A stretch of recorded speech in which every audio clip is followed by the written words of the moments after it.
आज हम verbal reasoning के अंतर्गत वेन आरेख से संबंधित प्रश्नों को समझेंगे।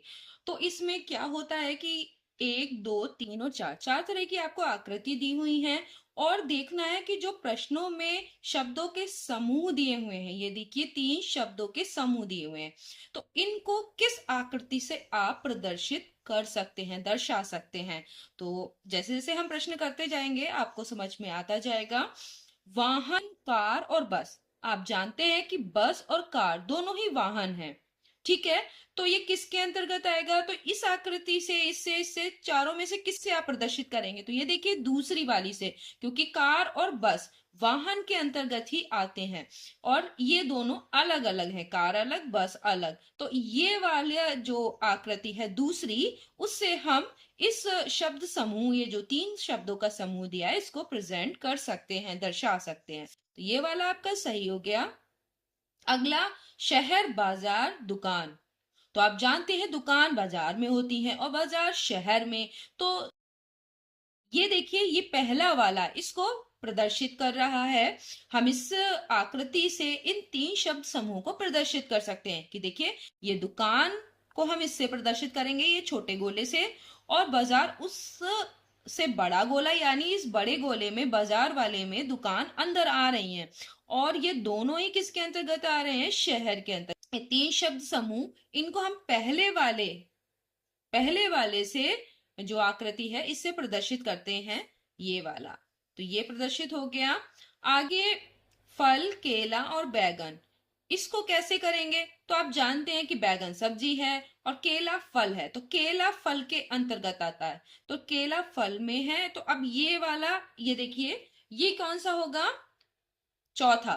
चौथे में देखिए कि ये केले को प्रदर्शित करता है, ये वाला अंदर वाला गोला जो छोटा है, और बड़ा वाला फल को, और बैगन ये अलग है, तो ये सब्जी को प्रदर्शित कर रहा है, बैगन को। तो ये वाला जो चौथा है, ये विकल्प सही है, तो ये डी वाला आपका सही हो गया। फिर आया कैलेंडर, महीना, दिनांक।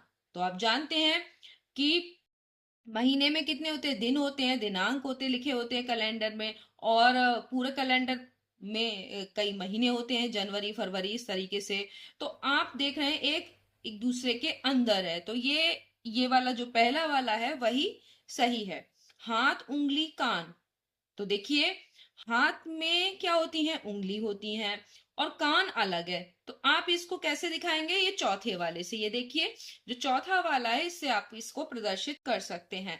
कान अलग और हाथ के अंदर क्या होंगी, उंगली। तो ये वाला हो गया आपका चौथा। तो चौथा विकल्प आप इसमें दिखाएंगे कि ये चौथा विकल्प सही है, ठीक है। तो अब इधर हो गया, इसमें भी हमने इस तरह से बनाए हुए हैं, तो आप को पेज पलटना नहीं पड़ेगा, यहाँ देख पाएंगे। चावल, कंप्यूटर, कुर्सी। अब आप समझ सकते हैं कि चावल अलग चीज है, चावल अब अनाज में आता है, कंप्यूटर अलग है, कुर्सी अलग। तो तीनों अलग अलग हैं, आपस में कोई संबंधित नहीं है। तो आप इसको तीसरे वाले से दिखाएंगे, ये देखिए तीनों अलग अलग हैं। तो ये आकृति इस शब्द समूह, ये जो तीन शब्द दिए हुए हैं, इन समूहों को प्रदर्शित करती है। भारत, दिल्ली, लाल किला। तो आप जानते हैं कि लाल किला दिल्ली में है और दिल्ली भारत में। तो ये जो है पहला वाला, आप समझ गए होंगे कि पहला वाला इसको प्रदर्शित करेगा, ठीक है। जंगल, हिरन, पेड़।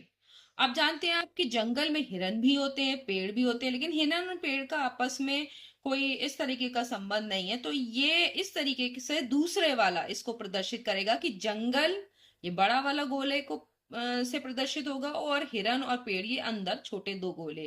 तो ये हो गया दूसरा वाला, सही हो गया। आईना, छवि, सीढ़ी। तो आईना, आप जो जानते हैं कि आईने में छवि दिखाई देती है, तो छवि किस में है, आईने में, और सीढ़ी अलग है। तो ये फोर्थ वाला यानी चौथा वाला आपका इसमें भी सही है, आप इसको दिखा सकते हैं। कॉपी, दही, शर्ट। अब कॉपी अलग है, दही अलग, शर्ट अलग, तो इसको किससे दिखाएंगे आप, इस तीसरे वाले से इसको दिखा सकते हैं, कॉपी, दही और शर्ट को। तो अभी हम इसको तीसरा वाला आपने सही कर दिया। तो आपने देखा कि किस तरीके से हम वेन आरेख के जो वर्बल रीजनिंग में क्वेश्चंस आते हैं उनको कितने आसानी से कर सकते हैं। बस आपको ये देखना है कि कौन सी आकृति जो दिए गए शब्द समूह है उनसे संबंधित है, उनको सही सही प्रेजेंट करती है, उनको सही सही दर्शाती है। तो नेक्स्ट वीडियो में हम वेन आरेख से संबंधित कुछ और प्रश्न लेके उपस्थित होंगे। तब तक के लिए धन्यवाद।